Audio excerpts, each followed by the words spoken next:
falar sobre Revolução Russa aqui no canal? Calma, calma, não se assuste. Eu te garanto que vai ser bem tranquilo. Vai ser em forma de fábula. Bora lá?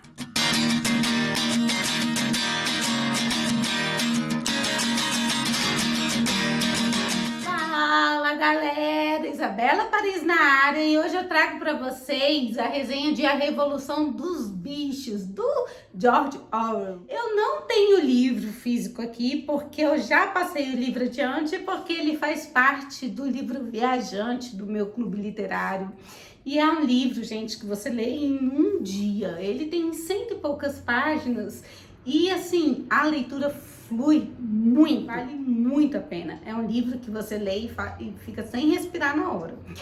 Talvez você já conheça o autor por 1984, que é uma distopia muito conhecida dele, né? Que, para quem não tá ligando o nome da pessoa aí, é o que deu origem ao Grande Irmão, ao Big Brother, que depois se transformou na ideia do reality show. Mas vamos ao que interessa. George Orwell é um pseudônimo para Eric Black, que era um jornalista, ele era um ensaísta político e escreveu A Revolução dos Bichos em 1945, logo após a Guerra Civil Espanhola ali, que ele acompanhou bem de perto. O que acontece é que ele vai enxergar ali na Guerra Civil Espanhola os problemas do comunismo, que vai ser muito diferente do socialismo idealizado por ele e pelos amigos dele.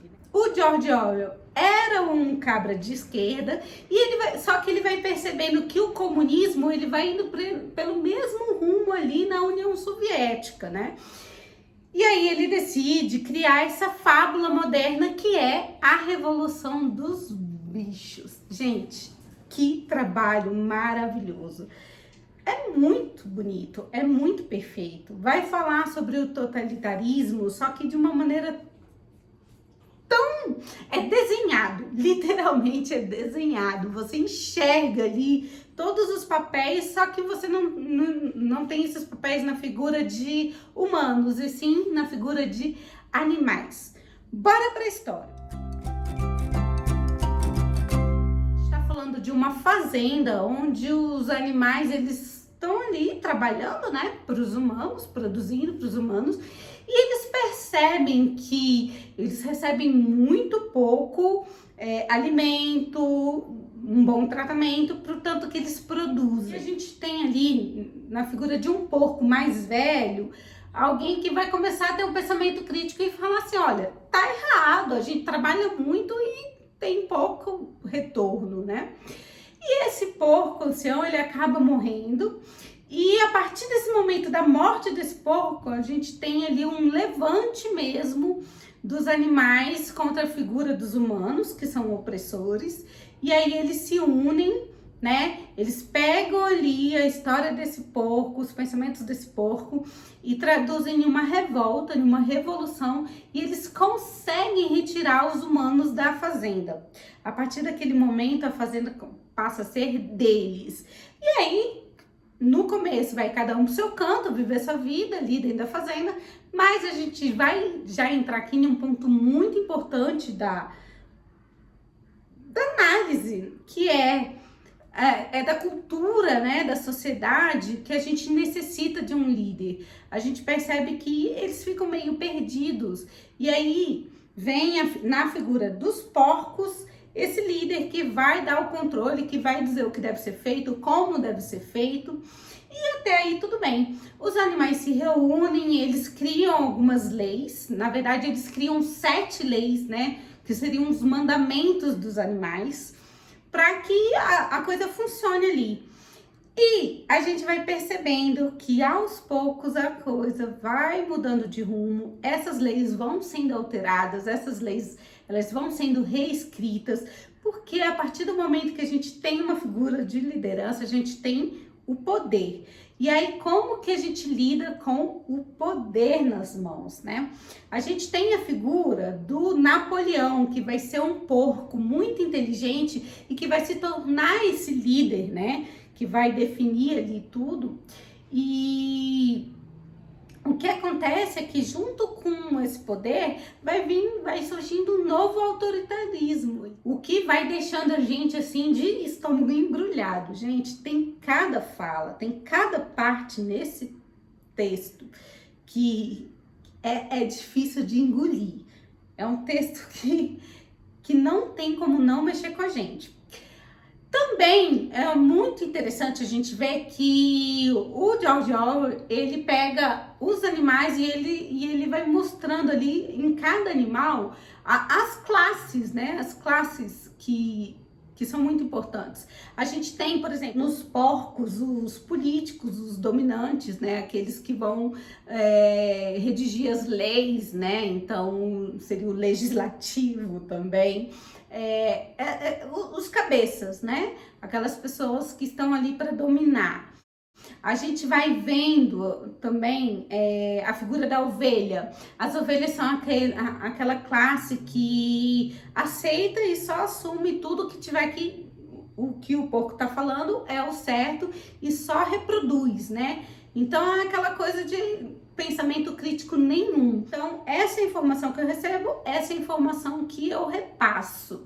Eu só falo, não penso sobre o que eu tô falando. E se eu tô trabalhando mais, mas se o meu patrão fala que é melhor para mim, eu vou trabalhar mais. A gente tem a figura dos cavalos, que a gente percebe que eles já têm um pensamento um pouco mais crítico, mas mesmo assim é muito difícil bater de frente com essa classe dominante. Então a gente tem figuras interessantes como a Quitéria, que é aquela que sabe ler um pouquinho e aí fica pensando, mas será que o mandamento era assim mesmo? Tô achando estranho, tem alguma coisa diferente aqui. Ou a gente tem a figura de um outro cavalo, que agora me fugiu o nome dele, mas é o cavalo que a solução dele para tudo eu vou trabalhar mais. Então, se é preciso para o bem geral da fazenda, eu vou dar o meu sangue. E é o que ele faz, assim, ele só pensa no coletivo, mas acaba sofrendo as consequências por isso.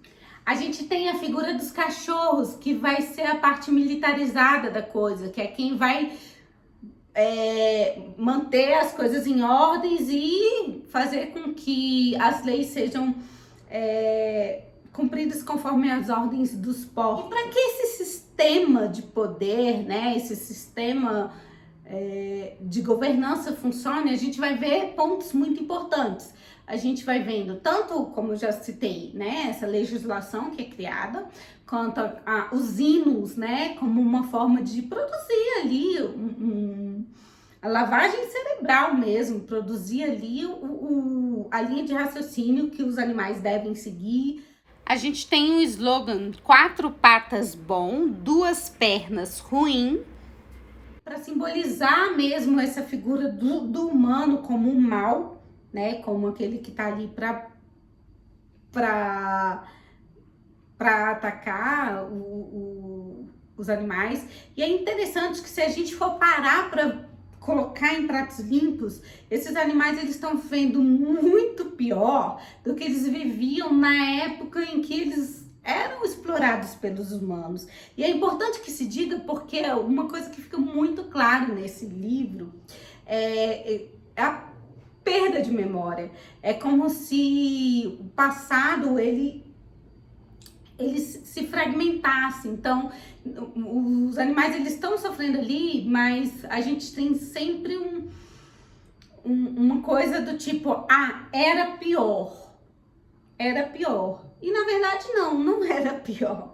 Assim, se for colocar para analisar essas duas realidades que eles viveram, o que eles estão vivendo no momento é muito pior. É muito interessante também a construção da figura do Bola de Neve. Bola de Neve é um porco que surge como uma possível liderança também, que vai contra a liderança de Napoleão, que tem pensamentos divergentes do pensamento do Napoleão. E aí a gente vai vendo como o Napoleão ele vai estrategicamente, né, bem maquiavélico, construindo toda uma trama para que a fazenda veja no Bola de Neve um traidor, para que a fazenda veja no Bola de Neve uma figura perigosa, né? Então é muito interessante porque durante todo o texto fica, mas cuidado, se tá ruim aqui, pode ficar muito pior, né? E a gente vê na nossa sociedade, no nosso sistema político, isso acontecendo o tempo inteiro. Esse é um livro que, assim, se eu tivesse que resumir de uma forma geral, ele vai mostrar pra gente como oprimidos podem se tornar opressores. E não tem como eu, sendo do teatro, não me lembrar do mestre Augusto Boal, que já tinha ali toda a sua teoria, né, do teatro do oprimido, e que ele vai falar isso, né? Todos nós temos o oprimido e o opressor dentro da gente. As circunstâncias vão fazer com que a gente estabeleça essas duas linhas e qual delas vai poder exercer. Enfim, pessoal, é isso. Eu espero que você leia A Revolução dos Bichos. É muito interessante e vai te dar uma noção política maravilhosa. Eu vou ficando por aqui. Se você ficou até aqui, então tá na hora de deixar aquele like, de deixar seu comentário, certo? De compartilhar esse vídeo. Toda interação que você fizer comigo vai me mostrar que esse trabalho que eu tô fazendo aqui nas redes sociais tá sendo interessante para você. Deixa aí sua visão. Vamos conversar um pouquinho mais, tá bom? Eu vou ficando por aqui. Um beijo, um cheiro e tchau!